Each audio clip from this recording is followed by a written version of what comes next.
kim ne danışar? Dili yanlış, sözü yanlış bakmayın, karma karışık salmayın. Esas qəlbi təmizdir, olan bitən nə dərddir? Bəzi vaxtda üzə deyil, arxaca danışandır.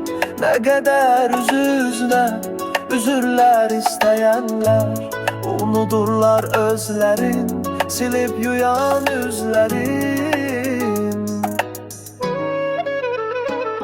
Yana yana, qana qana yaşayırlar, güvənirlər. Kimin neçə olduğunu bilməyi də düşünmürlər. Bu dünyada neçə yüzlər, həyatın iki üzündə, biri qara bir ağ, gecə gündüz də yanırlar. Qadın var ki şiddət görür, bəzi yanlış söz eşidir, bəzən də heç düşünmədən. Baxmazlar ki zamanın qadını bu, bir bacıdır, anadır, ürəyi yaralıdır.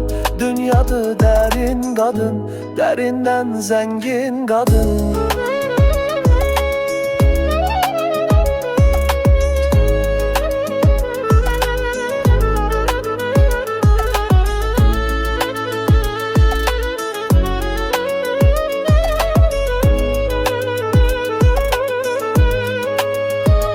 Üzülsə də təbəssüm, üzündə gülən qadın.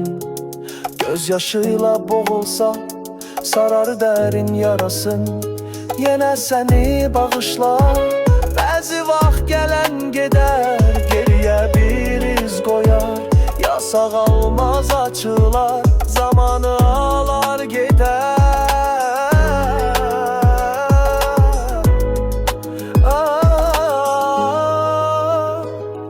Yana yana, qana qana yaşayırlar, güvənirlər. Kimin neçə olduğunu bilməyi də düşünmürlər. Bu dünyada neçə yüzlər, həyatın iki üzündə, biri qara bir ağ, gecə gündüz dayanırlar.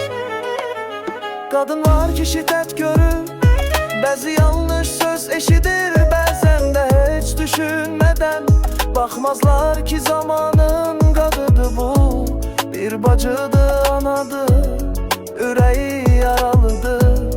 Dünyada dərin qadın, dərindən zəngin qadın.